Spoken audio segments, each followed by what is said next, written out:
Gente, bom dia. Tudo bem com vocês? Oi, Olivia. Gente querida, que bom nós estarmos juntos nesse tempo de fé, mas também é um tempo de afeto, porque a fé, ela não é desvinculada dos nossos sentimentos, das nossas emoções, daquilo que perpassa a gente, de forma alguma. A fé, ela participa do nosso corpo, daquilo que a gente sente, daquilo que está à nossa pele. E quando a gente está aqui em comunidade, a gente traz tudo que somos, que a gente vivenciou durante a semana, os problemas, demandas, as contas, as responsabilidades, as expectativas que a gente tem, inclusive, para esse encontro. Então, a gente não é feito em departamentos, nós somos um inteiro, né? Nós temos uma inteireza que nos habita. O problema é que, às vezes, a gente, nesse mundo de tantas inquietações, vão fragmentando a gente. E a gente vai se dispersando e a gente vai se perdendo de si mesmo. E o movimento de estarmos em comunidade é esse tempo para que a gente seja devolvido ao coração, ao nosso próprio pertencimento, à nossa própria presença. A gente tem esse tempo para reverenciar e sacralizar de algum modo a nossa vida. E eu queria te convidar a ficar em pé para a gente orar essa oração, que é de um poeta, teólogo, de um escritor, de um literato, de um estudioso, que é o cardeal José Tolentino Mendonça. E eu queria te convidar que você fechasse os seus olhos nesse instante e deixasse essa oração, de algum modo, conversar com o teu coração, com aquilo que pulsa em você. Que essas palavras fossem e possam ser uma espécie de itinerário interior para o nosso coração. Eu oro nesta manhã o teu amor, ó Deus. O teu amor que nos aceita por inteiro, que abraça o que somos e o que não somos, o que nós fomos e aquilo que nos tornamos. O teu amor que ama as nossas possibilidades infinitas e indefinidas, os nossos desabrochares esperançosos e as nossas quedas frustrantes, as nossas liberdades insensatas e a nossa timidez hesitante. O teu amor ensina-nos a confiança e continuamente relança a nossa história. Que a nossa história, nesse domingo, nessa manhã, possa vir com esse tom de que a gente recomeça, de que a gente revive, que a gente se reencanta, que a gente ressuscita.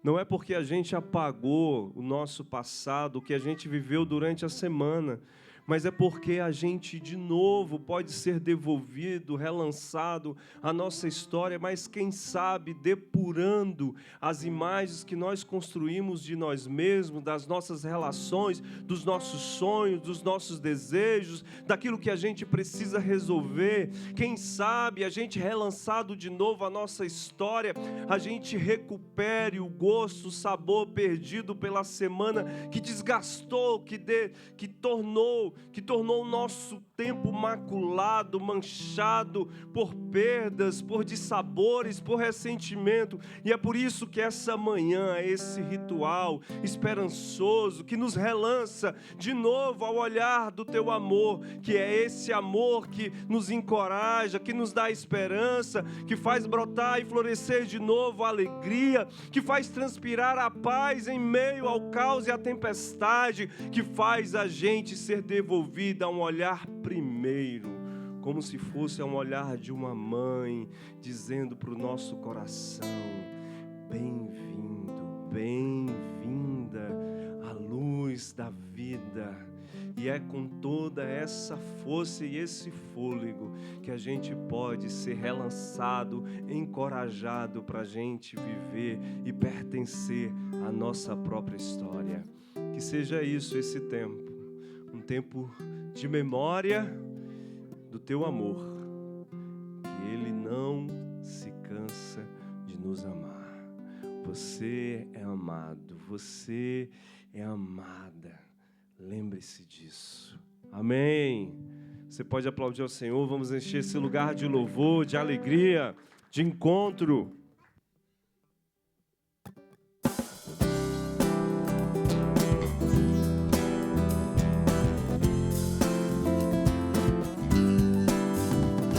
Encher esse lugar de louvor, se faça presente.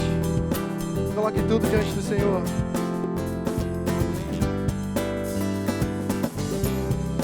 Eu tenho as marcas de quem tinha tudo pra viver, longe do altar de Deus, longe da graça.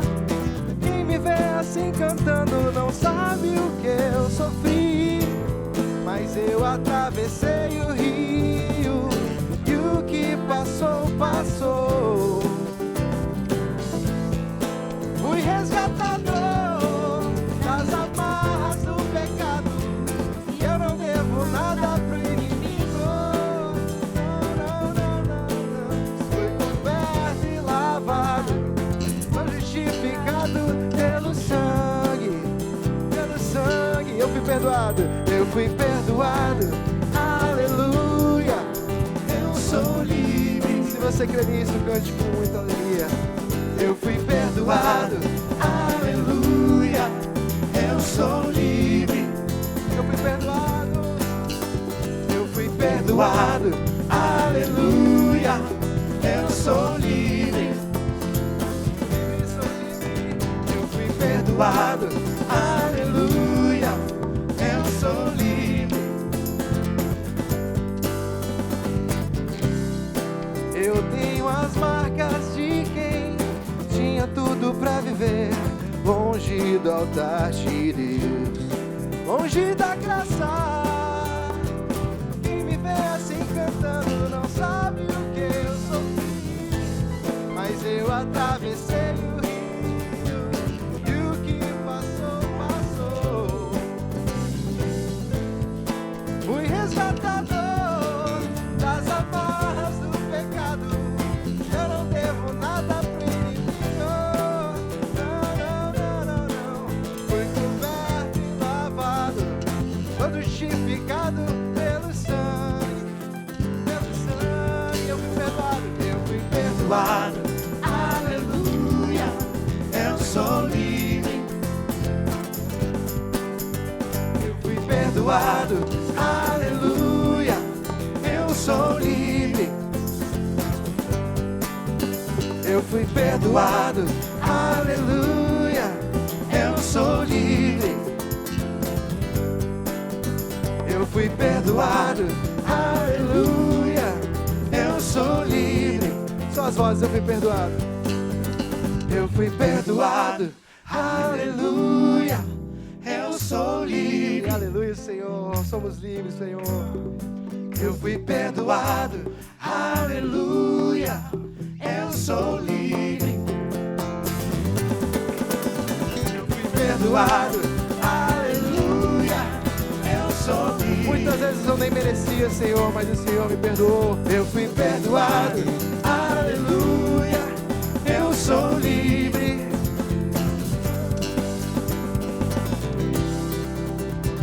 Aleluia. Deus maravilhoso. Que bom estarmos aqui todos juntos. Que bom estar aqui sempre aos domingos, nos reunindo. Como o Johnny sempre falou, essa comunidade, esse se reunir, esse estar junto é imprescindível para a nossa fé. A gente não precisa estar aqui para encontrar o Espírito Santo, para encontrar Deus, para sentir Deus, mas a presença, o calor favorece com que a gente tente esquecer um pouco tudo, na verdade nem esquecer, mas trazer, entregar diante de Deus tudo, e congregar, compartilhar, fazer esse ambiente congregacional, nos aproxima do Senhor. Essa música que a gente vai cantar agora fala porque Ele vive. E eu gosto de falar que porque Ele vive eu posso crer na manhã. Eu tive uma experiência essa semana, tanto quanto negativa. Eu perdi um familiar muito próximo. E ele era uma das pessoas que eu mais admirava nesse mundo. E quando você perde daquelas pessoas que você mais admira, que você mais se inspira, eu falo que a morte é um problema dos vivos, né? A gente que tem que ficar com a saudade, com a falta que aquela pessoa faz.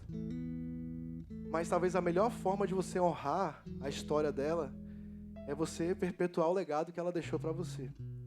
Perpetuar os ensinamentos que ela deixou para você. Perpetuar os princípios que ela deixou para você. E assim como Cristo, que nos ensina, que morreu por nós, para nos ensinar coisas positivas, para nos ensinar que mesmo a despeito da dificuldade, mesmo a despeito do ódio, mesmo a despeito da rejeição, Deus nos acolhe, Deus nos recebe. E nós iremos viver novamente. Nós seremos recebidos de braços abertos por Deus. E enquanto estamos aqui, nós temos que estar de braços abertos para quem está aqui, independente de quem seja. E essa comunidade tem um papel muito importante, porque a forma como a gente prega a palavra de Deus é completamente inclusiva, é completamente... A gente não quer saber de exclusão de nenhum tipo de gente, de nenhum tipo de crença, de nenhum tipo de gosto. A gente quer trazer para perto, porque Deus é isso, Deus é amor. Essa história de Deus é amor, mas também é justiça. Cara, Deus é amor. Deus é amor, Deus acolhe, Deus está de braços abertos para a gente. Então, não importa como você esteja, se você está despedaçado, se você está bem, se você está no seu melhor, se você está no seu pior, Deus te recebe de braços abertos. E que você possa ser isso, talvez, para alguém que esteja precisando. Que você possa ser esse peito que recebe, esse ombro que recebe. E essa pessoa que possa brilhar, espelhar Jesus Cristo. Então, vamos louvar, porque Ele vive, eu posso crer na manhã.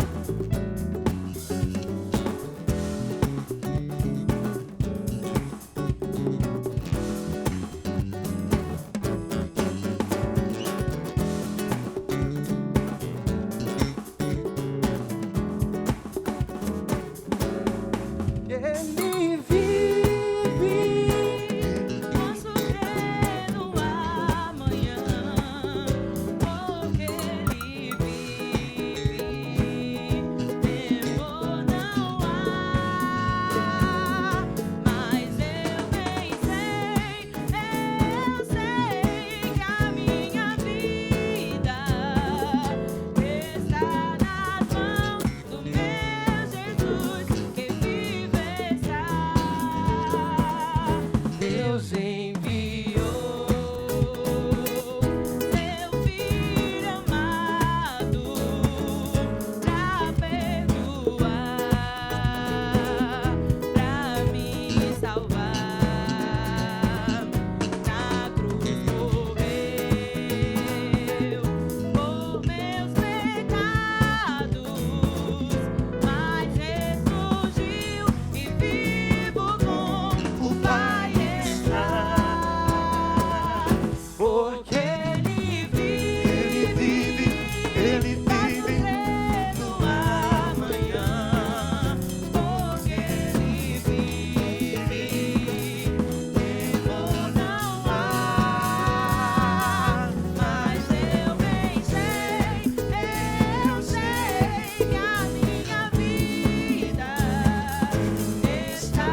sei que a minha vida está nas mãos do meu Jesus que vive está.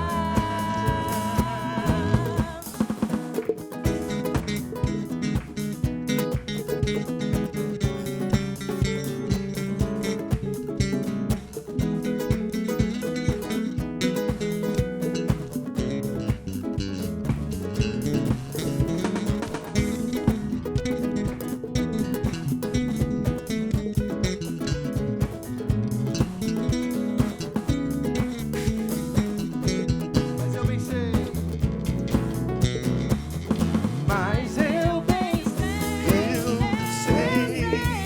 que a minha vida está nas mãos do meu Jesus que vive está. Está nas mãos do meu Jesus que vive está. Está nas mãos. Está nas mãos do meu Jesus que vive está.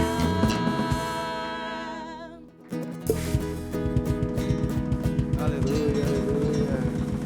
Que maravilha. Amém, amados. Queria deixar uma liberdade para o Márcio brincar um pouquinho. Deus. Queridos, essa música, ela é muito...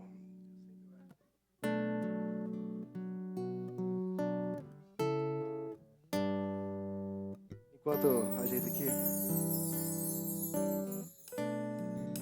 Eu gosto de músicas que nos inspiram a ter esse ambiente de entrega, esse ambiente de trazer tudo que a gente está sentindo e nos rememorar quem Cristo é para nós, nos rememorar o que Ele nos inspira,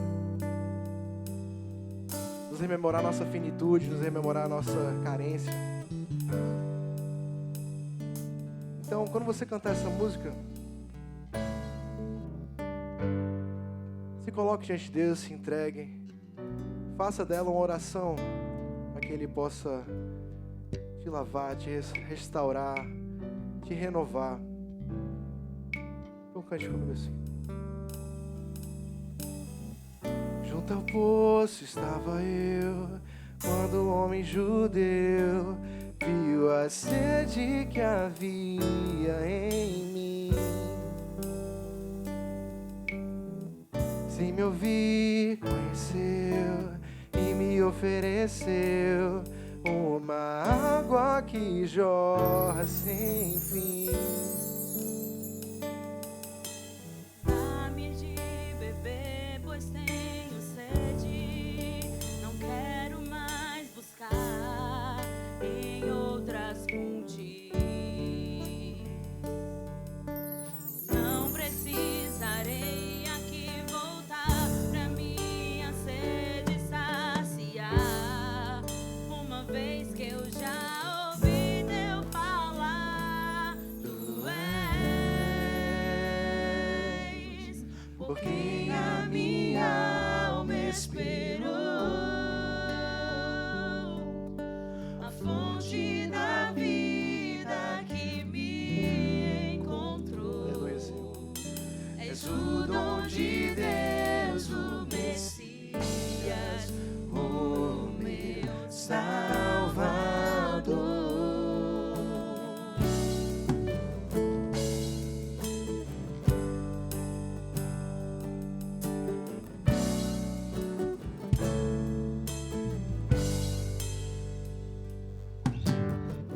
Junto ao poço estava eu, quando o homem judeu viu a sede que havia em mim. Ele me conheceu, sem me ouvir, conheceu e me ofereceu uma água que jorra sem fim. Dá-me de beber, Senhor. Dá-me de beber, pois tenho sede. Não quero mais buscar em outras fontes. Não precisarei aqui voltar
Dá-me de beber.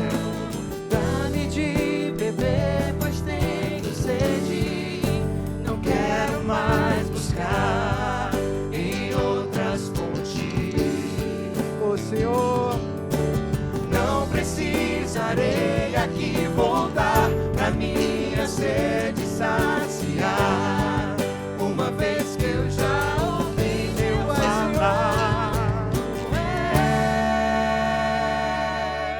Por quem a minha alma esperou, a fonte da vida que me encontrou. És o dom de Deus, o Messias, o meu Salvador. Tu és, Senhor. Tu és, por quem a minha alma esperou, a fonte da vida que me encontrou. És o dom de Deus, o Messias, o meu Salvador. Dá-me de beber. Quero beber do teu rio, Senhor. Sacia minha sede, Lava o meu interior. Eu quero fluir em tuas águas. Eu quero beber da tua fonte, fonte de águas vivas. eu quero beber. Quero beber do teu rio, Senhor. Sacia minha sede, lava o meu interior. Eu quero fluir. Em tuas águas, eu quero beber da tua fonte, fonte de águas vivas.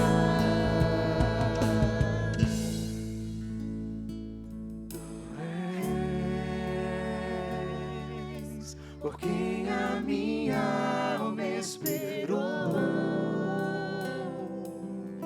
a fonte da vida que me encontrou. És o dom de Deus, o Messias, o meu Salvador. Tu és. És por quem a minha alma esperou, a fonte da vida que me encontrou. És o dom de Deus, o Messias, o meu Salvador. Aleluia. Se você tem louvor nos seus lábios, aplauda.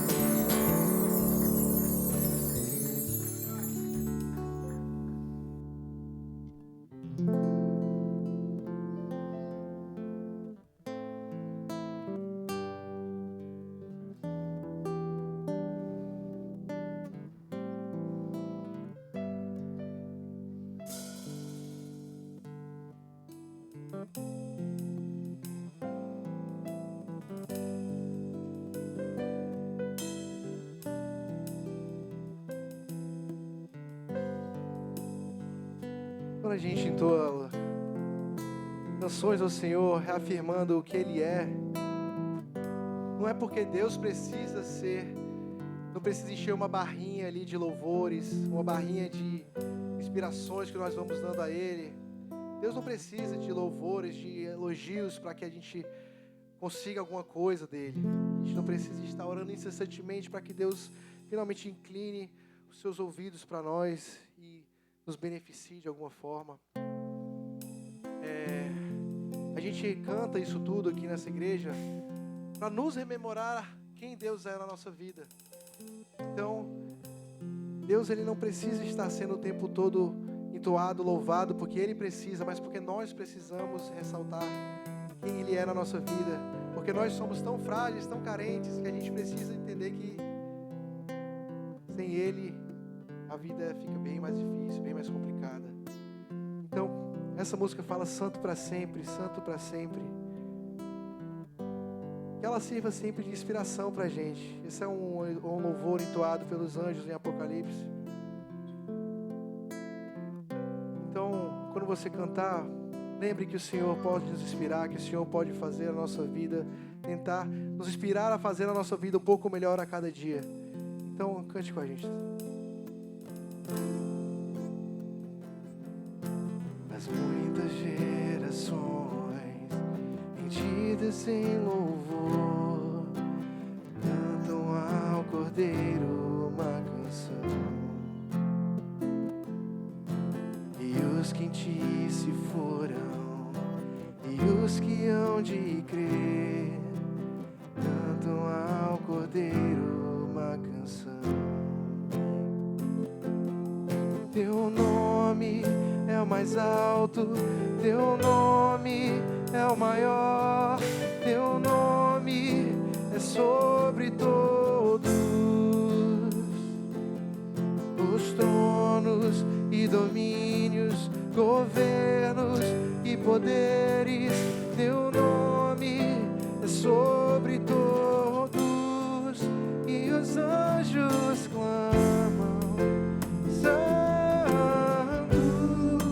toda a criação santo,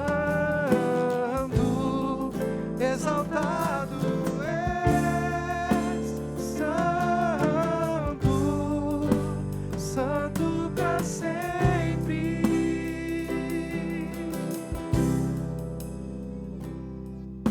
E quem foi perdoado e redimido foi, cante ao Cordeiro uma canção.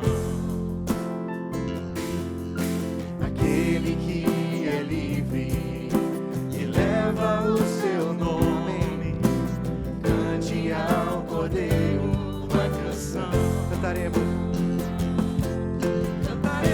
para sempre, amém.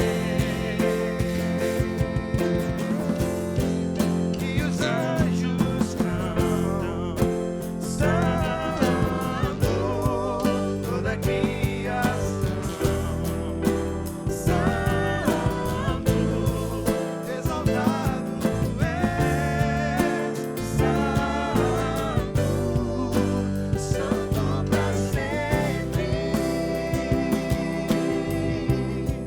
E o teu povo canta santo, sim ao Rei dos Reis, santo, sempre será santo, santo para sempre.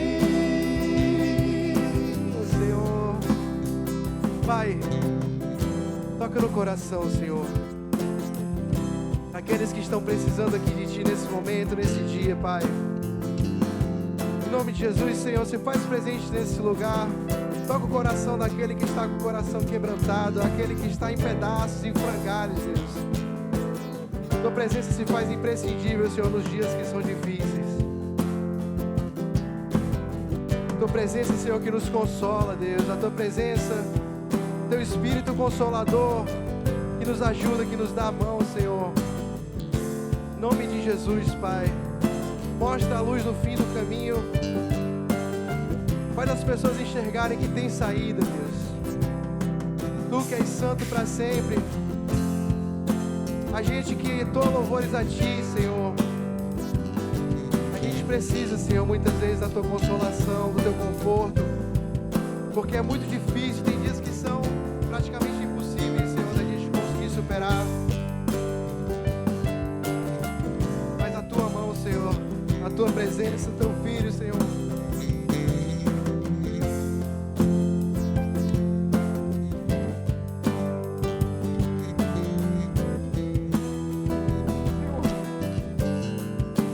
Às vezes a gente precisa, Senhor, de Ti. A gente precisa, Senhor, do Teu toque. A gente precisa do Teu consolo, Deus.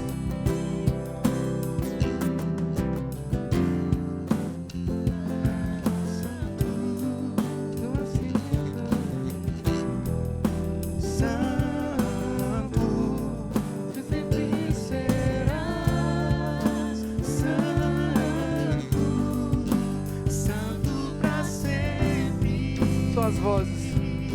E os anjos cantam. E os anjos cantam, Santo, tua criação, Santo, Exaltado és, Santo, Santo pra sempre. o teu povo Canta, Santo, sim ao Rei dos Reis, Santo, tu sempre serás Santo, Santo pra sempre. Aleluia. Pode ser.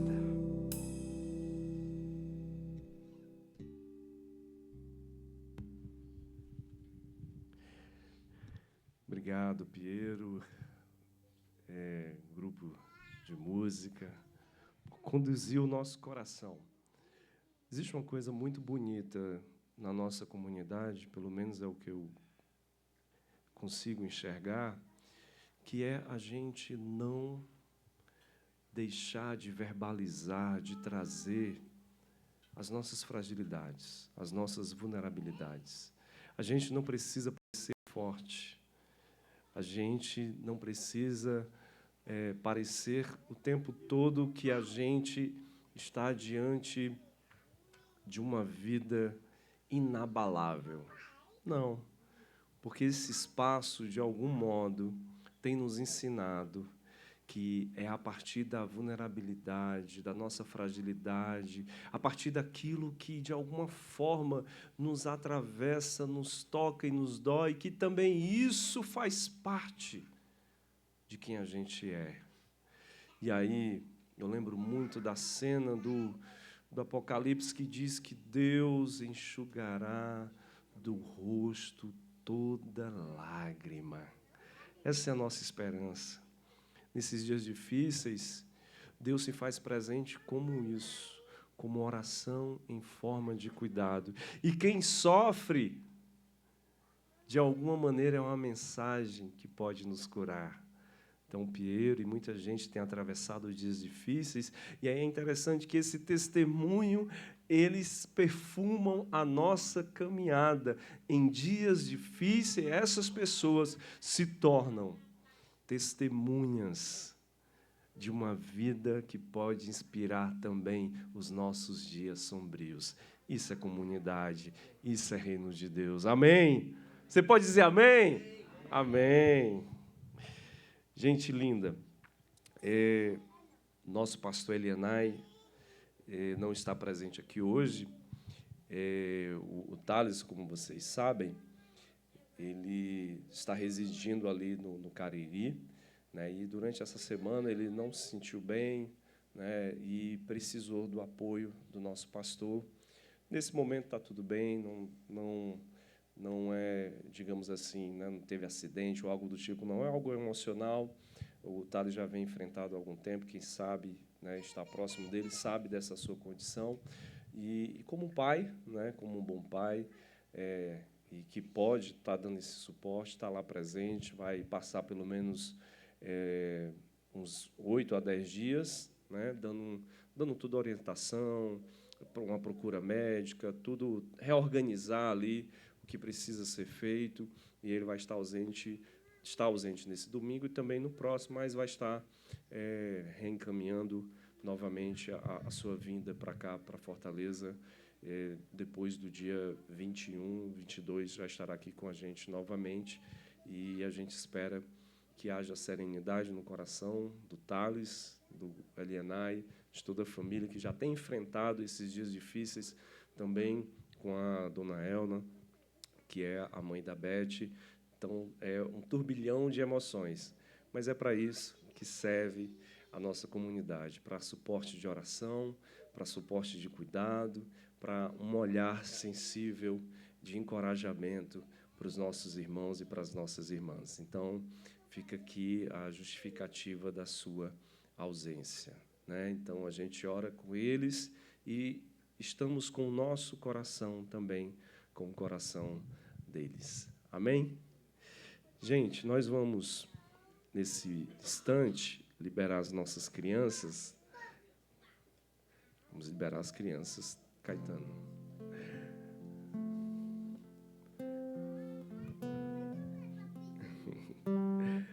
A Daiane vai sair com as nossas crianças.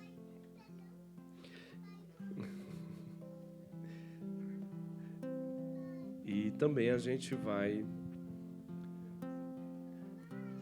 E aí, Caetano, vai de carro hoje pro Coutinho? E a gente vai servir a Deus com os nossos dízimos e com as nossas ofertas. O Caetano hoje está pressionando o papai, vovô, todo mundo, hein? Oh, meu Deus. Pai, leva. Por favor, leve, pai.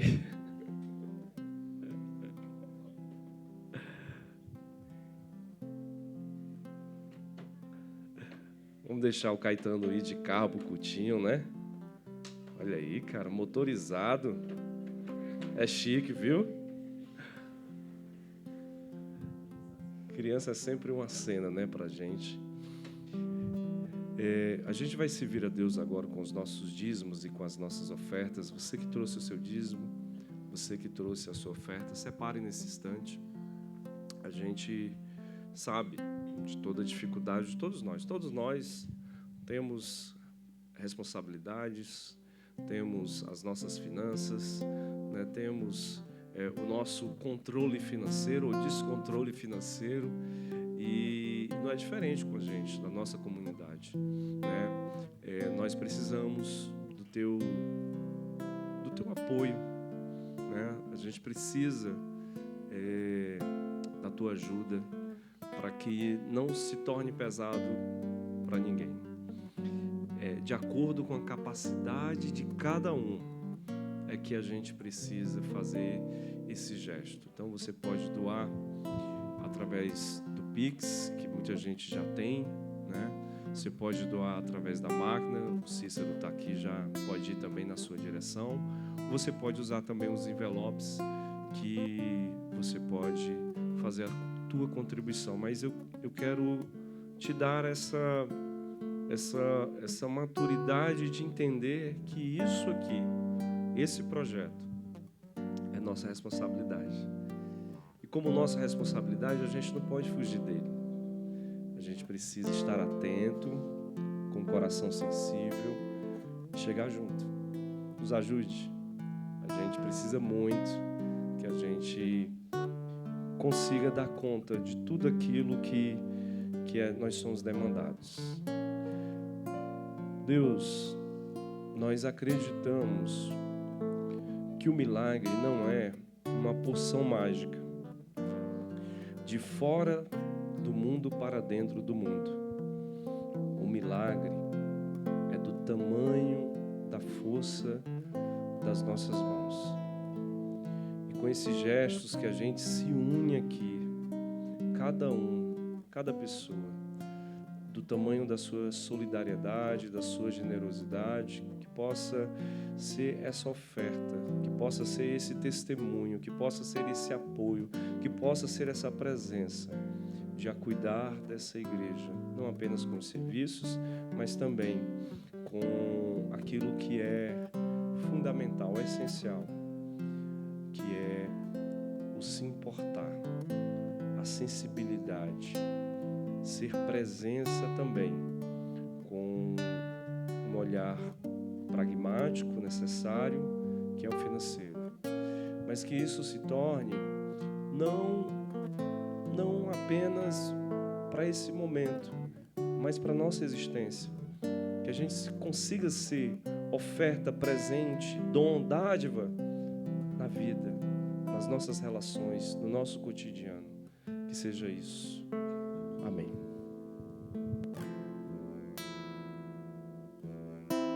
Meus olhos estão cansados e marcados pela dor. Tão importava mais a vida sem qualquer valor, humilhado em uma cruz, vendo ódio em cada olhar. Só queria ter mais uma chance de recomeçar. Tentei num grande esforço contemplar na outra cruz quem era aquele homem que chamavam de Jesus, que comigo dividia ali solidão, vergonha e dor, porque tantos lhe odiavam e outros lhe davam amor. Teu olhar me fez estremecer e crer que ali estava o próprio Deus. Pude esquecer minha dor. Tinha ao meu lado um rei, morrendo por falar de amor. Na luz do teu olhar, senti o teu perdão. Lavaste com teu sangue meu coração.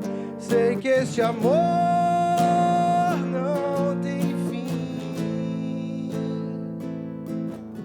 Eu quero, filho de Deus, ninguém jamais me olhou assim. Quando entrares no teu reino, lembras de mim.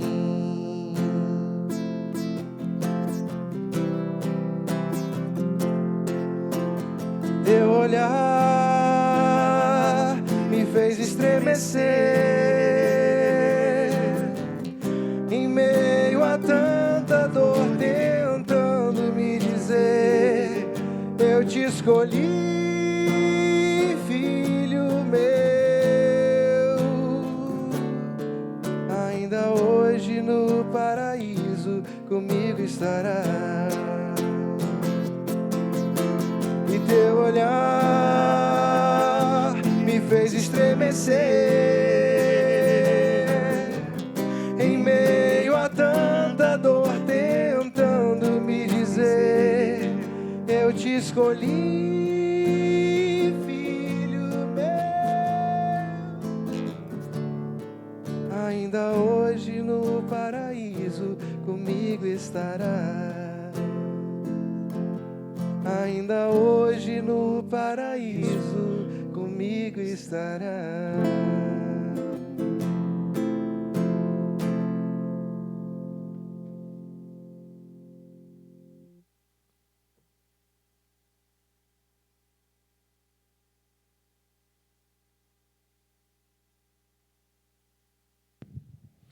Nós estamos retomando os nossos grupos de aproximações.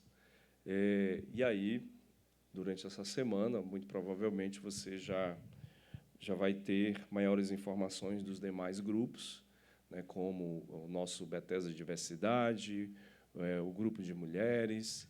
E nós, homens, já damos a largada, né, o Conversa Fiada. A gente vai se encontrar no último sábado desse mês, porque esse mês ele é uma experiência, né, de como você pode alongar a sua existência, porque ele tem 5 sábados e 5 domingos.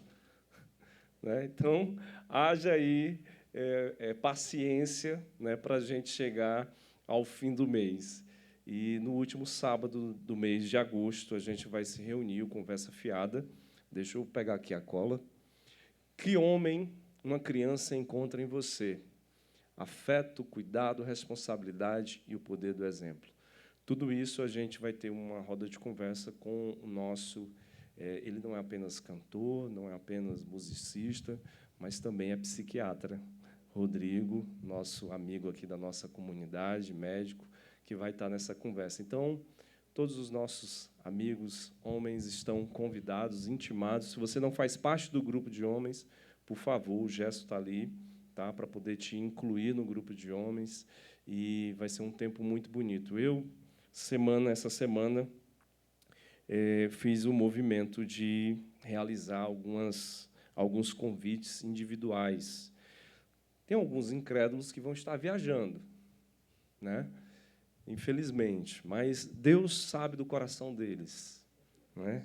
Deus sabe. Mas é um momento onde a gente sai dessa rotina do culto, né? E é um momento assim muito singular mesmo, porque a gente partilha, a gente conversa, né? Então a gente consegue vivenciar a amizade, porque é isso que o reino de Deus é, a amizade. Amém? Eu quero conversar com vocês sobre um tema que surgiu em uma conversa de gente amiga, à mesa, né, regada a vinho, quitutes, mas também os incrédulos que me fizeram a provocação não estão aqui, olha isso. E pensar com vocês, não é uma cartilha, mas são insights mínimos que possa te dar na tua mão, né, no teu coração, de como é que você pode enxergar a Bethesda, de como você pode entender a nossa caminhada. E aí eu fui provocado, né, por esse grupo de amigos, e porque durante a semana ela encontrou uma pessoa, né, que diz assim: o que é a tua igreja? O que é que ela acredita? Porque você me fala de um jeito que é muito diferente. E aí ela disse assim: então, às vezes a gente ressente de algo para dizer, né, da nossa comunidade. E aí eu lembrei logo de um texto que nós temos, que são os nossos fios conceituais. Quem aqui é novo membro e batizando já passou por ele, já teve contato com ele, e eu também retomo aqui alguns conceitos, né, alguns princípios, alguns valores que estão nesse documento. E aí, a partir disso, dessa provocação, eu pensei nessa reflexão e nesse tema. O mínimo que você precisa saber para viver uma fé libertadora. Porque aprender, e aqui a gente tem muitos professores e professoras, é sempre, não é um aditivo, mas é sempre um caminho que não termina. Porque se termina o aprendizado, cá entre nós, essa pessoa morreu. Morreu no sentido existencial. Se a gente deixou de aprender alguma coisa, se a gente deixou de saborear alguma novidade na nossa vida, existe alguma coisa morta em nós. Então, o aprender, a aprendizagem é um processo vivo, constante. Então, é por isso que eu usei aqui, é o mínimo, talvez. Eu diria que é uma pretensão minha de dizer o mínimo para vocês. Aí eu lembrei de um texto do Leonardo Boff, que é um livro, que é o Cristianismo Mínimo do Mínimo. Você se lembra, Márcia? Que a gente foi ler o Cristianismo Mínimo do Mínimo, que o Leonardo Boff apresenta nesse texto, e não tem nada do mínimo do mínimo. É uma explosão de ideias, né, de percepções sobre o reino de Deus. Mas não é isso que eu quero fazer aqui. Eu quero realmente te dar, didaticamente, alguns conceitos, né, algumas verdades que são caras para nós. E, se você gosta de anotar, eu te aconselho a fazer isso hoje. Ou, se não, você pode, mais tarde, às 18 horas, onde a gente vai exibir a nossa celebração, você ter muito carinho, porque foi com muito carinho que eu preparei esse tema e essa conversa com vocês. Vamos ler o texto? O texto é a partir de Mateus, capítulo 19, os versos 16 a 21. Ele serve mais para pano de fundo para a gente. Talvez eu explore pouco dele, mas aqui já há a minha intenção. Diz assim: Certa vez, um homem chegou perto de Jesus e perguntou: Mestre, o que devo fazer de bom para conseguir a vida eterna? Ou a gente pode traduzir para os dias de hoje: o que é que a gente precisa fazer para entender essa espiritualidade que a Betesda acredita que é libertadora? E aí Jesus respondeu: por que é que você está me perguntando a respeito do que é bom?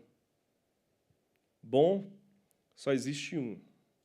Agora, se você quer entrar na vida eterna, guarde os mandamentos. Parece que há um apelo de Jesus aqui, que entende que esse que chega a ele é uma pessoa religiosa. E Jesus se utiliza dessa linguagem para justamente fazer com que ele seja despido dessa ideia que ele guarda acerca de Deus e do sagrado, que está apenas ensimesmado nessa lógica de apenas cumprir, somente realizar uma tarefa. E aí ele pergunta: quais os mandamentos? Cara de pau, né? Quais os mandamentos? Perguntou ele. Aí Jesus respondeu: não mate, não cometa adultério, não roube, não dê falso testemunho contra ninguém, respeite o seu pai e a sua mãe e ame os outros como você ama a você mesmo. Eu tenho obedecido a todos esses mandamentos, respondeu o moço. O que mais me falta fazer? E aí que vem a grande carta de Jesus. Jesus respondeu: se você quer ser perfeito, essa lógica que te habita, você está acreditando que seguir mandamentos, regras, tarefas, desempenho vai te dar uma vida perfeita? Tá bom, então. Vamos te dar uma ação concreta? O que é que você faz com seus privilégios? Vá, venda tudo o que tem e dê dinheiro aos pobres. E assim você vai ter riqueza nos céus. Depois disso, você vem e me segue. Vai para a vida. Encontra na vida a resposta para essa pergunta que você está fazendo acerca do sagrado. É no rosto de quem sofre que a resposta é dada. Você quer orar mais um pouco comigo? Deus, nos conduz nesse caminho que pode ser revelação, que pode ser aprendizado, mas que seja mais do que conceitos, seja uma abertura para um jeito de viver, mas viver não apenas a lógica religiosa, é viver nos passos mais ordinários do cotidiano, é viver nos relacionamentos familiares, de trabalho e de uma percepção também de si mesmo. Que tudo isso seja luz para a nossa jornada e história. Amém. Viver uma fé libertadora é, antes de tudo, recusar-se a viver de joelhos diante do medo. É a primeira coisa que você precisa acreditar. Se você deseja viver uma fé que é libertadora, recuse-se a viver de joelhos diante do medo. É o medo no sentido de que, de alguma forma, você o tempo todo precisa prestar conta a Deus. É desse medo que eu falo.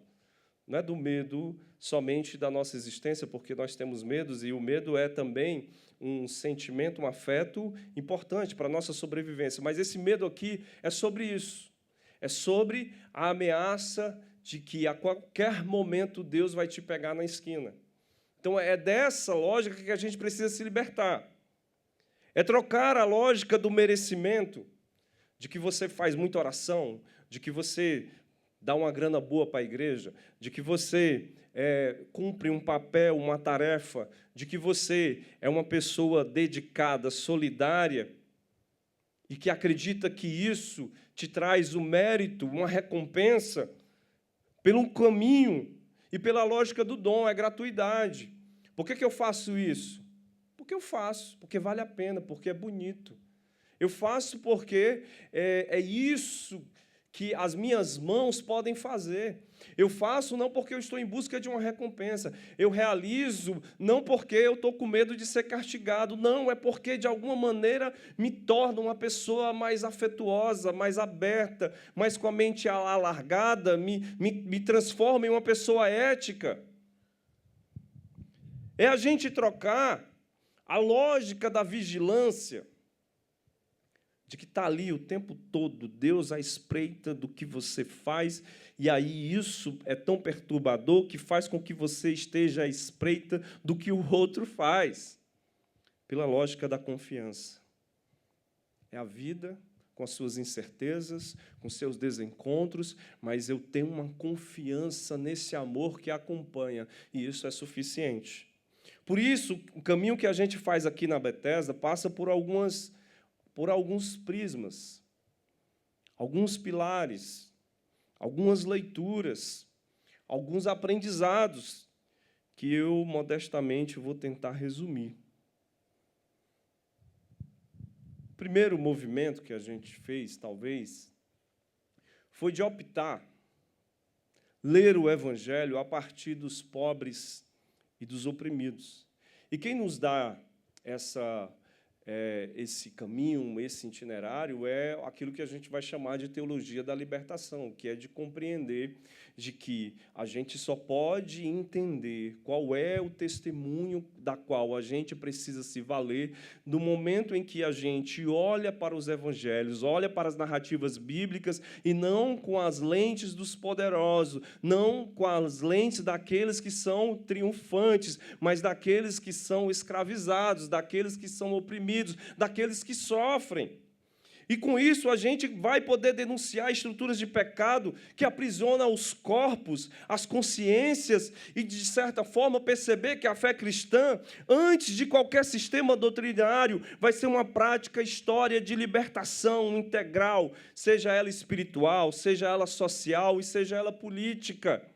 Então, a graça de Deus não pode conviver com estruturas que humilham, infantilizam pessoas. A graça de Deus, ela sempre vai militar a favor da dignidade e da libertação concreta dessas pessoas que sofrem. É a denúncia do Êxodo. Saída do Egito, de um local onde existia gente oprimida, escravizada, sofrendo as alguras de um império, e ter um projeto de libertação, de movimento, que sai de todas essas cadeias, de todas essas estruturas que oprimem as pessoas. E é por isso que a gente combate o racismo, porque são estruturas que oprimem as pessoas. É por isso que a gente combate a LGBTfobia, porque a gente sabe que isso é estrutura que faz com que aprisione as pessoas. É por isso que a gente entende que a violência contra a mulher, o machismo, a misoginia, o patriarcado são estruturas que oprimem as pessoas. Por quê? Porque a gente entendeu que aí existe uma forma da gente olhar para as narrativas bíblicas como essa proposta. É libertação concreta, não é abstrata, é para agora, é para esse tempo, é para esse movimento, é para esse momento. E a gente entendeu que essa graça é uma experiência que se prova, de novo, nas relações. Não é, abstrato, um conceito abstrato de libertação. É um conceito prático, agora, aqui, no corpo, que a gente não precisa ter medo do nosso corpo, dos nossos prazeres, da possibilidade da gente vivenciar beleza, de experimentar felicidade. Por quê? Porque existe uma lógica que oprime a nossa graça de ser livre e de dançar e de brincar e de achar graça. E a gente não precisa viver uma vida sisuda, mas com sabor. E tudo isso precisa ser experimentado na vida cotidiana também da nossa comunidade.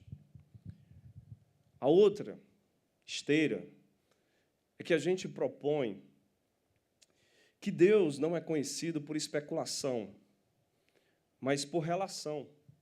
E aí, aqui eu trago o conceito do Martin Buber, que faz a distinção entre a relação entre o eu-isso e o eu-tu. O que é isso? O eu-isso é o seguinte: Você trata o outro como objeto para ser usado.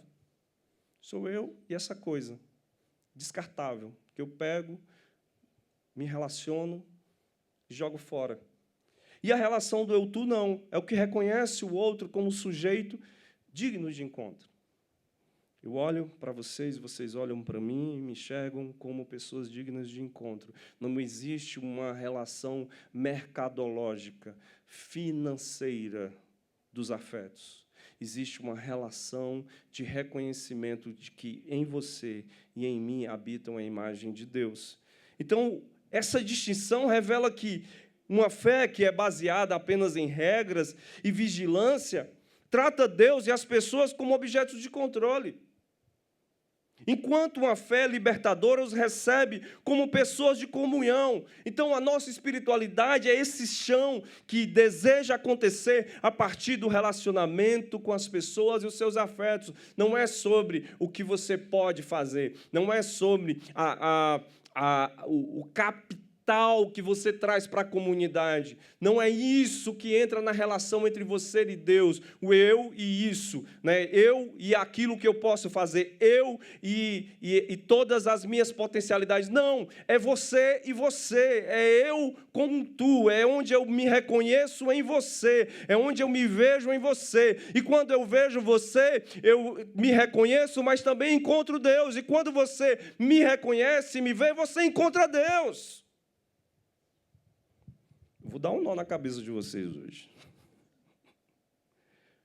A terceira esteira é aquilo que o José Tolentino Mendonça nos apresenta, dizendo que essa espiritualidade contemporânea precisa recuperar a arte da escuta, da hospitalidade e da leitura como experiência de transformação e não mera informação. Eu não olho para o texto bíblico, eu não olho para uma literatura, eu não vou ao cinema, eu não vou apreciar as artes meramente para ter uma informação acerca daquela experiência. Não.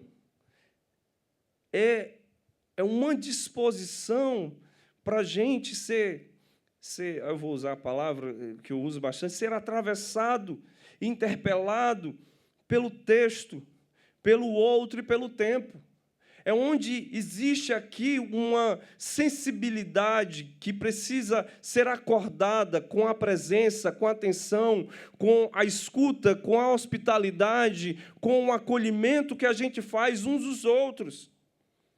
Então, veja, essa sensibilidade que o José Tolentino nos apresentou a partir da Mística do Instante, é um livro maravilhoso, tenta recuperar tanto a mensagem bíblica, como também a forma da gente viver os nossos ritos, a oração, a pregação, tudo isso como habitado de perguntas reais daquilo que a gente traz no nosso dia a dia. E também como a gente pode encontrar o sagrado, a presença de Deus, não apenas no laço do espaço que seja religioso, mas o sagrado que me toca a partir de uma música, o sagrado que me toca a partir de uma refeição, que eu estou diante de alguém que eu sei que eu sou, olhado por amor, o sagrado que me faz se apresentar a mim diante de tudo que a vida se é e se mostra. O sagrado também é a partir dos meus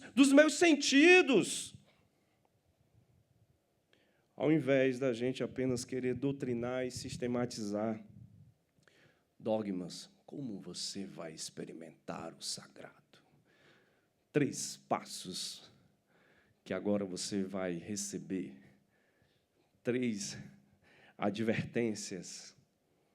Não é sobre isso. É sobre uma busca de uma sensibilidade, de nos dar esse roteiro do olfato, dos olhos, da pele, dos ouvidos e da boca. Por fim, eu quero acrescentar esse mosaico a chave que talvez seja mais decisiva. A fé só é libertadora quando está ancorado no amor. Porque o próprio Deus, em sua essência, é amor. E aí, François Varillon, que nos ajuda em alegria de crer, a alegria de viver, que para Deus existir e amar são exatamente a mesma coisa. Se essa é a natureza de Deus, então toda fé que produz medo, culpa ou submissão não pode vir dele, pois estaria contradizendo a própria essência divina. Então essa intuição a gente costurou ao longo da nossa jornada. São essas percepções que a gente veio fazendo, essas conversas, múltiplas, que a gente teve ao longo dos nossos demais 40 anos da Bethesda. Então, a gente conversa com a teologia relacional, com a teologia da libertação, com a teopoesia do José Tolentino Mendonça, também a teologia que se apresenta a partir do François Varillon, mas não só. Também com a filosofia, com as artes, com a sociologia, com a literatura, tudo isso vai sendo esse caldeirão. E aí eu, pretensamente, vou tentar resumir, mas com um convite concreto à vida, em 3 premissas. Aí essas vocês guardam, viu? Vocês guardem. Primeira, a liberdade nasce quando a graça e o amor substituem o medo e a culpa. Esse é o projeto que a gente acredita, que a gente deseja. A liberdade nasce quando a graça e o amor substituem o medo e a culpa.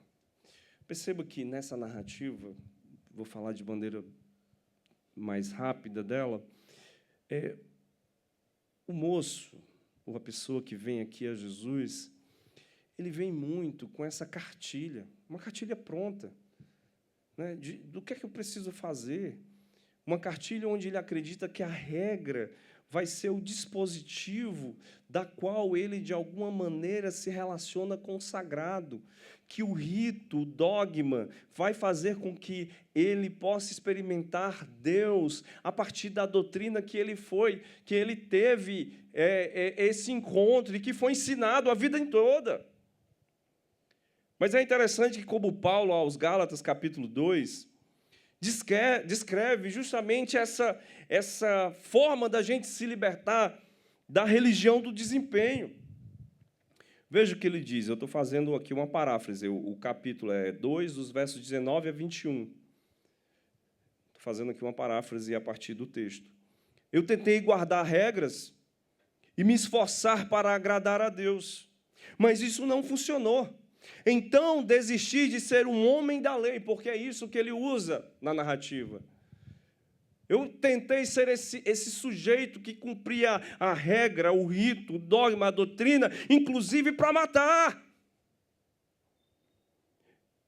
Eu fiz tudo isso para me tornar um homem de Deus, porque agora Cristo vive em mim. Então, não é mais uma lógica que me amedronta e que me culpa o tempo todo. É eu estar aberto a um projeto de liberdade que me lança a gratuidade ao amor. Aí eu acho interessante porque essa passagem descreve exatamente o que o teólogo alemão Dietrich Bonhoeffer chamou de diferença entre graça barata e graça preciosa. Porque aqui eu preciso fazer um parêntese. Dizem por aí, a boca miúda, que aqui na Bethesda pode tudo. E aí eu sempre faço o contraponto. Pode tudo o quê? Eu não vou completar. Né? Pode tudo o quê? A graça barata é aquela que se transforma em uma nova lei, cobrando desempenho e perfeição como prova de fé. Você não orou o suficiente, ore mais. Você não deu o dízimo, dê mais, meu irmão. Teu dízimo está pouco, Deus está vendo o teu contra-cheque, é 10%. Ou seja, é em cima de um dispositivo de controle, de tentar de submeter a uma lógica de culpa, de medo o tempo todo. É de fazer com que você se sinta culpado o tempo todo porque você não conseguiu segurar um palavrão quando viu o jogo do Ceará ontem.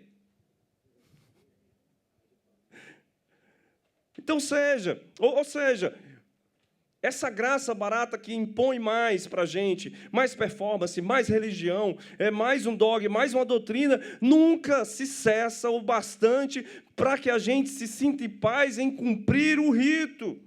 E aí ele vai dizer, a gente precisa abraçar a graça preciosa, que liberta a gente, porque parte do dom gratuito de Deus e não do desempenho humano. Por isso que a gente afirma que a graça divina levada às últimas consequências implica em acreditar na promoção de relações gratuitas, ou seja, aquelas que não são movidas por artifícios como o medo, a culpabilização e a infantilização das pessoas. O que é que a gente está querendo dizer? A gente diz desse movimento de fé, uma vida que se lança como é possível construir, não como uma invenção de uma idealização. É como você pode construir a sua vida, meu irmão. É como você pode construir a sua vida, minha irmã. Não é em cima de uma idealização que foi dita pela religião de como você deve ser, mas sim como você, inspirado no amor e na graça, pode viver a sua vida em liberdade. Eu não vou estar lá com você no dia que você for para o show, ou quem foi para o show, por exemplo, do Baco Exu do Blues. Não é sobre isso, é a consciência que você já carrega, porque diante da consciência que você já carrega, você já tem maturidade suficiente para entender quais são as suas responsabilidades, e você não precisa de mais uma regra para saber como você deve viver. E a gente diz desse movimento de fé que se faz, se refaz, sob a ótica da compaixão e da maturidade de saber responder às demandas das responsabilidades. Ou seja, o único caminho que a gente pode pensar a nossa existência e de Deus é de olhar de dentro da lógica do que significa amar e diante da lógica dessa graça. Não há outro jeito da gente viver a nossa existência, a nossa espiritualidade. Não. A nossa fé precisa fugir dessa lógica, do controle e da vigilância mútua. Precisa ser uma fé que aceita o risco de viver essa liberdade em amor, sem garantias, confiando, mesmo nas nossas decisões, que às vezes são frágeis, mas que vai lançar sempre para o lado de fora o medo. Então, veja, uma fé que usa o medo como instrumento pedagógico trai a própria natureza de Deus, porque transforma o amor em uma ameaça. Se Deus é amor, em sua essência mais profunda, toda essa lógica teológica do medo é uma contradição em termos. Por isso, a gente não pode viver condenado às nossas imperfeições e às nossas contradições, mas enxergar em nossos limites uma vida que pode ser fértil, chamada a um encorajamento e a vocação de ser. Entenda, você pecar, meu irmão, nós pecarmos, é parte da nossa humanidade. Eu conversava hoje mais cedo com uma pessoa e a gente conversava sobre essa perspectiva. O problema é o seguinte, o problema é que quando a gente peca, quando a gente erra, a gente se torna refém e culpabilizado o tempo todo daquele do erro da qual a gente cometeu, e a gente não exerce esse sentido de olhar para nós mesmos e ter essa capacidade de sermos menos indolentes com nós mesmos, conosco mesmo. Por isso que a gente precisa exercer a autocompaixão, de olhar para si, nesse projeto de liberdade, se eu errei, se eu me equivoquei, o que é que eu posso fazer se não refazer o meu caminho? Se não ter a chance de abrir-se ao meu perdão e também de perdoar quem me magoou e também manifestar a minha culpa no sentido de arrependimento ao outro e dizer que a gente pode refazer o caminho e seguir em frente e não viver refém o tempo todo dali de uma sentença que me ameaça e que me culpabiliza e que me dá ressentimento e que faz com que eu não siga em frente. O Paul Tillich chama a gente para um livro maravilhoso, belíssimo, que é A Coragem de Ser, que é justamente esse movimento. É essa capacidade de aceitar a si mesmo, apesar da própria inaceitabilidade. Precisamente porque nós já fomos aceitos pelo amor de Deus. Então, é coragem de tentar, de impressionar a você mesmo. Olha como eu sou bom, cara. Não errei nada. Check. Cumpri um checklist. Olha como tá massa. Vim todos os domingos de agosto. A gente tem que parar com isso, com essa lógica de tentar impressionar Deus, para simplesmente viver a partir do amor recebido. Como é que você vive a partir do amor que você recebeu? Essa é a liberdade da fé a qual nós somos convidados. E, diante dessa liberdade, a gente ter a coragem de ser, aceitando os nossos próprios tropeços, as nossas próprias imperfeições, reconhecendo os nossos limites, mas dizendo, eu vou seguir em frente, eu continuo em frente, não com medo, não com culpa, mas com o amor, que é essa sentença que está agora sobre mim. O que significa na prática? De novo, a gente precisa parar de medir a proximidade com Deus pela quantidade de regras cumpridas e passar a medida pela qualidade do amor vivido. Eu não me torno mais próximo porque oro mais. Não me torno mais próximo porque eu cumpri a regra. Eu me torno mais próximo de Deus porque eu reconheço esse amor que já está em mim.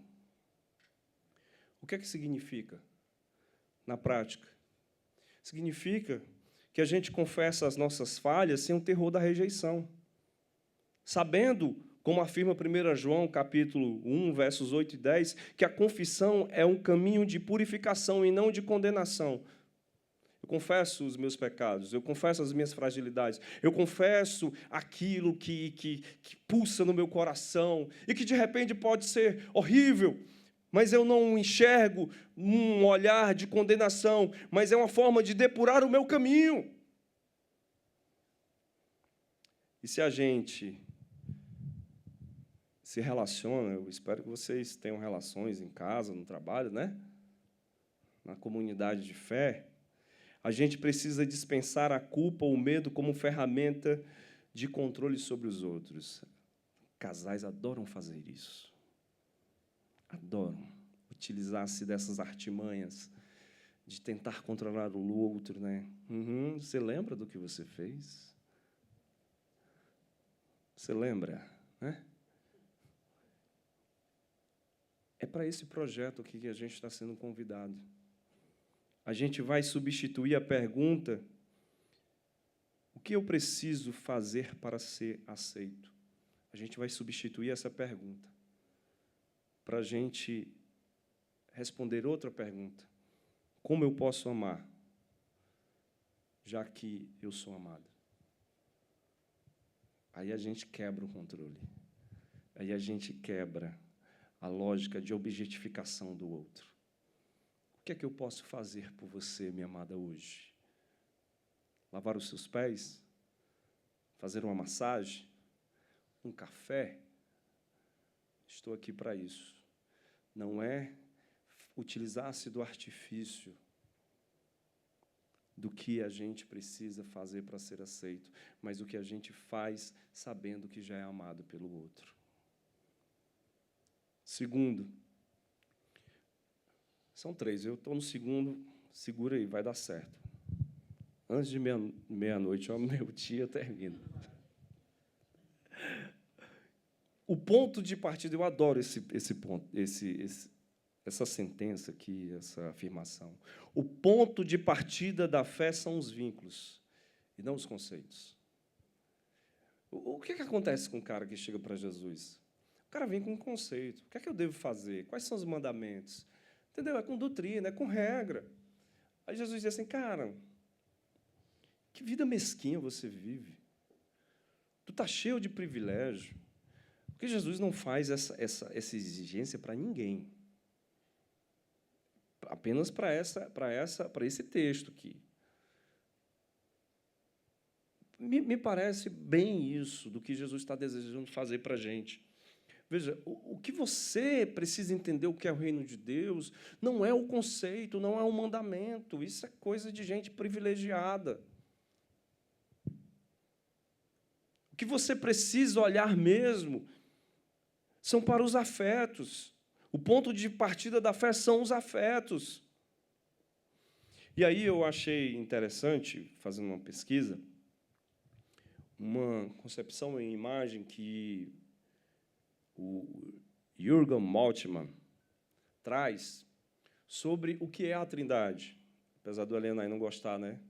Mas eu acho que o Jürgen Moltmann, ele traz, talvez, o que me parece ser a mais interessante proposta do tema da Trindade.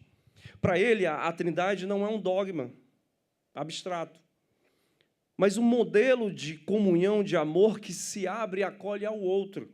E aí ele chama de pericorese, que é o quê? É uma dança mútua de entrega entre o Pai, o Filho e o Espírito Santo. E parece que está nos dizendo o quê? Se Deus, em sua própria essência, é relação de amor, então a comunidade que reflete esse Deus só pode ser tecida por vínculos e não por hierarquias de controle. É exatamente o que a gente tenta propor aqui, quando afirmamos que a gente precisa trabalhar por uma igreja que seja a nossa segunda casa, sustentada por pequenos grupos que existem não apenas para o trabalho, mas também para a amizade. É exatamente isso que a gente deseja, uma comunhão fraterna que não é efeito colateral da fé. Não é porque a gente tem fé que a gente vive isso, não. A gente vive isso para justamente ter fé. Que é o quê? É nesse conteúdo concreto, é no vínculo com o outro que o amor de Deus, invisível em si mesmo, ganha rosto, mão e voz. Percebe? É no encontro com você. É na amizade que a gente vai tecendo que esses afetos vão dizendo sobre a nossa fé que a gente vai construir. Não é uma fé pronta, acabada, encapsulada, que vai dizendo como a gente vai viver os nossos afetos. Não, são os nossos afetos, as nossas amizades, as nossas relações, os nossos encontros que vai ditando qual é o passo seguinte da nossa fé. E, de novo, aqui aparece o Martin Buber com a filosofia do diálogo. Porque ele vai dizer, a gente só existe plenamente como pessoas na relação do eu e tu, que é o quê? É quando a gente reconhece o outro não como instrumento, mas como presença que nos interpela e nos humaniza. Eu só me torno mais capaz de escutar quando alguém diz assim para mim, cara, larga o celular, sai da tela. Olha para mim. Eu só posso desenvolver a minha habilidade de ser amável, né?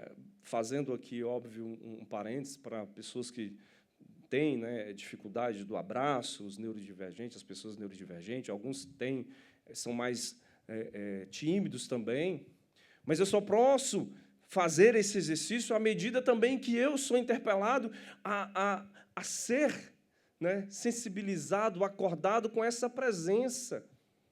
Eu só posso me tornar uma pessoa que sabe ser hóspede de alguém quando, de alguma forma, nesse encontro, né, eu já tive muitos encontros com algumas pessoas que é constrangedor da maneira como que a pessoa recebe você. Então, é justamente nesses encontros que não se torna meramente um instrumento, mas uma presença que vai nos humanizando. Ou seja, a gente é uma igreja que tenta não reduzir as pessoas às suas funções ou aos números de frequências, mas opera como uma segunda casa, nessa lógica do eu e tu. E é por isso que pode ser um ambiente minimamente acolhedor e que deseja ser contagiante. Como é que isso acontece na vida, na comunhão e no amor? É a gente investir tempo e afeto real nas nossas relações dentro da comunidade. Por isso que eu insisto, cara, não falta o grupo. Os grupos de aproximações são tão importantes. Me convida para um café. Bem que está mais difícil na semana. Estou na tripla jornada. Mas um sábado a gente cava, né? não é apenas, de novo, na frequência do culto, no cumprimento de funções ministeriais. Participa de grupos onde existe escuta, hospitalidade, vulnerabilidade compartilhada. Eu não sei, talvez muitos de nós aqui só consigam dizer o que sente quando estão assim, nesses ambientes. E aí eu diria que não pode ser também apenas uma ideia e uma lógica de que você participe de um grupo somente para a igreja, né? Mas tem muitos grupos, eu vejo algumas amigas aqui participam de grupo de leitura. Esses grupos dão essa dimensão que a gente pode compartilhar a nossa vida. E não é apenas a funcionalidade, vamos estudar hoje sobre a fé, Mateus, Marcos. Não, é a vida. Também pode ser traduzido em reconhecer que cuidar de um amigo, acolher alguém em silêncio, ou simplesmente estar presente na dor do outro, já é em si mesmo um ato de fé tão legítimo quanto qualquer certeza doutrinária. A gente tem uma piada aqui entre os pastores que só a gente entende. Que é assim, a gente olha um para o outro, o cara entendeu tudo. Entendeu tudo, viu? Márcio, o cara entendeu tudo. Helena, o cara entendeu tudo. A pessoa entendeu tudo. Né? Só que é uma piada dizer que o cara não entendeu nada. Mas que bom que ele não entendeu nada, que ele precisa estar no processo de aprendizagem. Mas o que vai fundamentando para a gente não é que você entenda tudo o que a gente fala aqui, mas que o nosso ponto de partida é a tua presença, é o teu coração. Isso, para a gente, já é o suficiente. Eu não quero que você saia com uma bandeira para ser um legendário da Bethesda. Não, Deus me livre. Deus me livre. Está queimado. Mas que você saia com a bandeira no coração para dizer, não, cara, eu participo de uma comunidade que lá é o seguinte, suspende o que você entende sobre Deus e os conceitos, traz o teu coração. Isso é suficiente. Por último, a experiência com Deus somente se sustenta através de uma vida amorosamente sensível. Amorosamente sensível.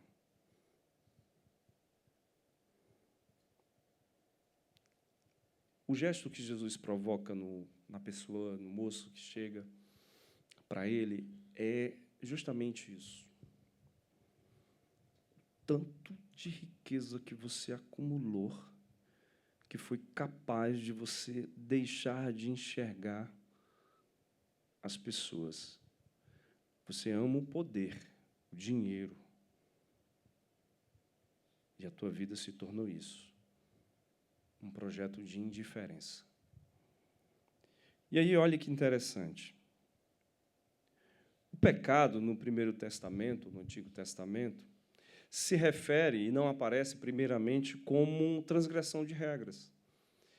Quando Deus desce para o jardim, e aqui a gente precisa reforçar, né, que a imagem que a gente precisa construir dessa narrativa é mitológica, é um mito, é uma poesia. Né? Então, quando Deus desce para conversar com Adão, desce ou então chega no jardim, ele começa a chamar por Adão. Adão está distante, está longe, não está presente, e ele não escuta. Né? No primeiro momento. E aí o que ele tem acerca de Deus é um medo. Ele vai dizer, eu ouvi a tua voz e tive medo.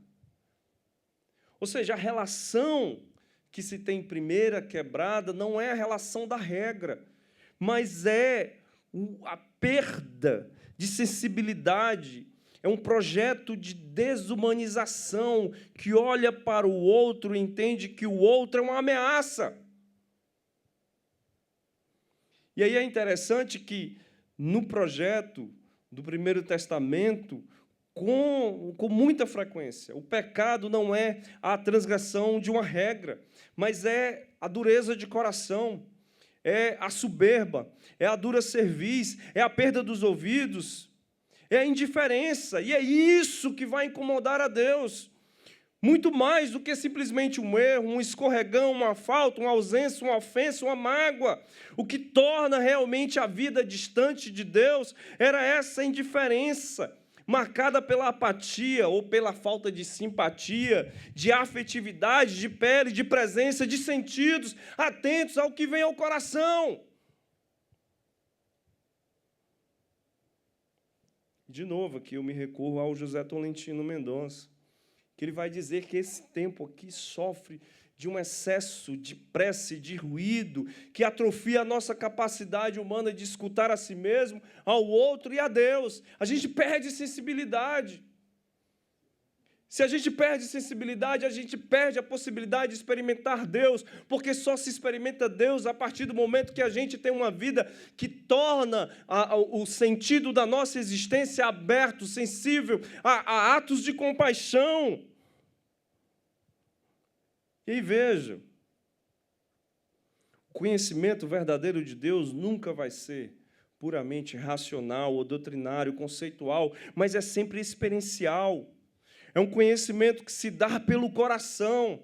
É o conhecimento que se dá por essa consciência que se alarga e, portanto, uma consciência que aprendeu a amar e não apenas uma consciência que foi formada teologicamente.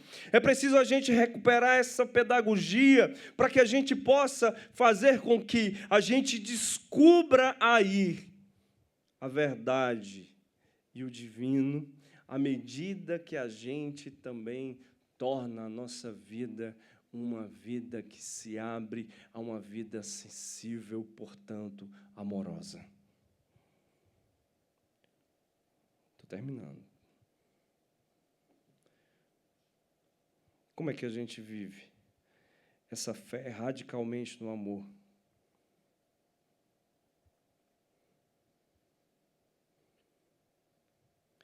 Deixe que o amor e não o medo de errar ou de desagradar seja o motor de cada decisão espiritual, desde a oração até o serviço, até a tua vida de trabalho, até os teus relacionamentos. Aceite o risco de amar sem garantias, investindo em pessoas, nas relações, mesmo sabendo que podem nos decepcionar ou ferir. Porque essa é a lógica do próprio amor de Deus revelado na cruz. E eu acho que é um critério muito decisivo que a gente precisa entender sobre a nossa prática religiosa. A gente precisa se perguntar: essa prática que a gente faz da nossa fé aproxima as pessoas do amor ou as afasta dele? A gente precisa olhar concretamente que uma fé verdadeiramente compassiva e sensível não se contenta em apenas amar o que estão do lado de dentro, mas os que estão à margem. É hora de acabar. É hora de concluir. Então, é essa abertura que a gente precisa ter. Vai lá, cara, vai lá onde você não está enxergando, onde a tua indiferença está impossibilitando de você ter contato. E depois me segue. Experimenta Deus lá, a partir do momento que a tua vida se torna essa vida não insensível, fechada, mas aberta, concretamente, a quem está do lado de fora. Quer ficar em pé comigo nesse instante?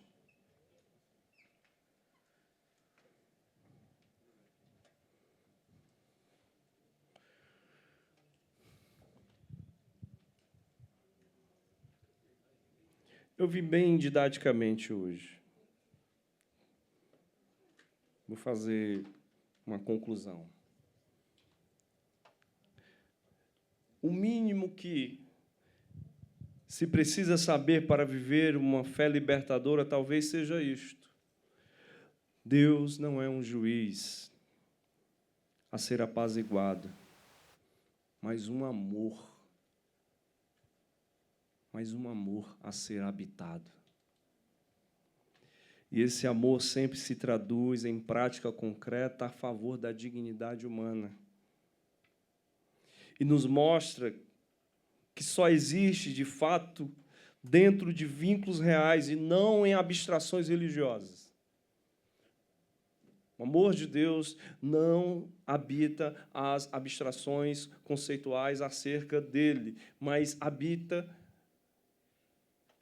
carnalmente, corporeamente, quando a gente vive as relações reais, os vínculos reais, os afetos reais, e que nos convida a desacelerar e a escutar, para que seja uma experiência viva, poética talvez, mas que seja intensa, suficiente, para que nos dê chão, para saber que somos acolhidos e amadas a despeito das nossas imperfeições.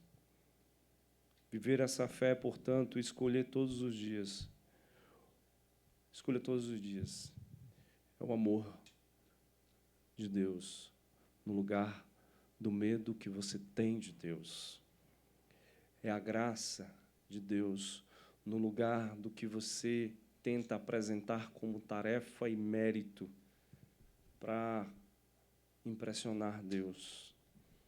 É o encontro com o outro, consigo mesmo, no lugar de querer controlar, manipular, culpabilizar o outro.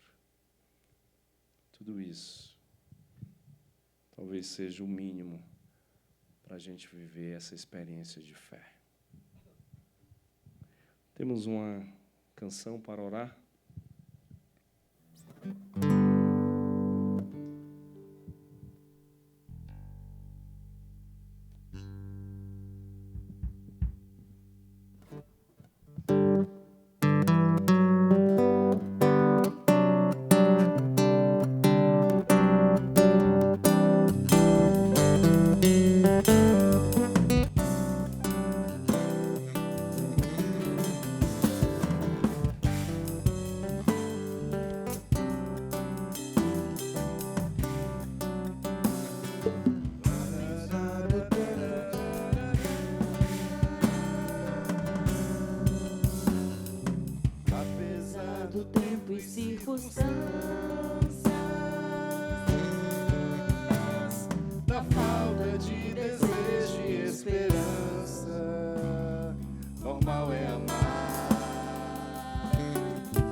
A despeito do frio, do escuro e do mal, da fome e lugar, amar é normal.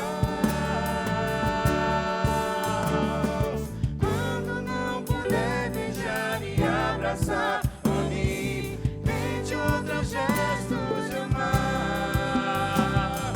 Um olhar, ouvir, ajuda ou reverência,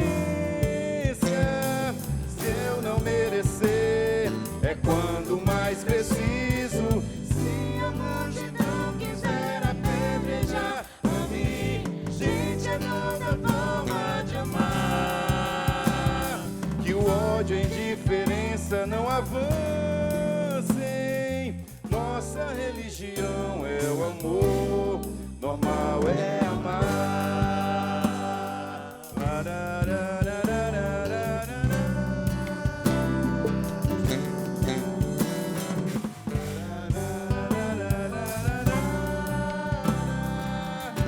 uma vez.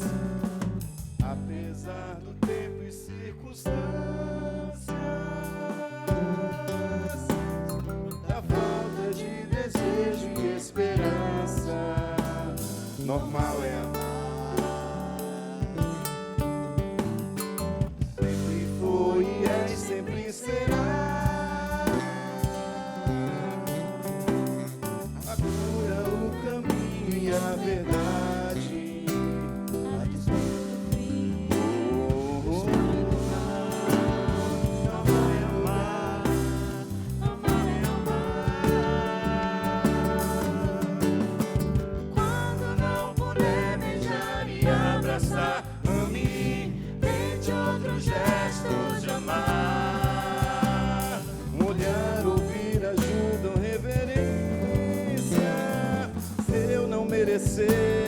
É quando mais preciso.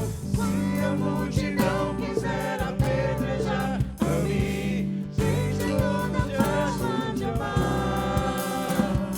Que o ódio é indiferença, não avança. Que o ódio é indiferença, e o ódio é indiferença, não avance. Que o ódio é indiferença, não avance. Nossa religião é o amor, normal é amar.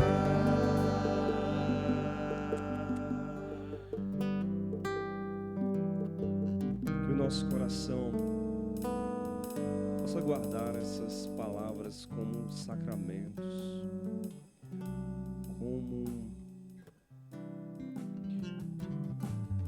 um solo a qual é sagrado, porque a gente precisa pisar nelas, nessa jornada, nessa estrada, para tornar a nossa vida esse testemunho, um testemunho não marcado pelo medo de Deus, não sentido culpado por aquilo que a gente já é, mas lançado aos vínculos, aos afetos, uma sensibilidade, uma atenção à vida. Amém. Que a graça de nosso Deus, o amor do nosso Pai, as consolações e a comunhão doce do Espírito possa se fazer presente hoje e sempre. Se você deseja isso durante hoje, durante a semana, pela eternidade, diga amém. Bom almoço.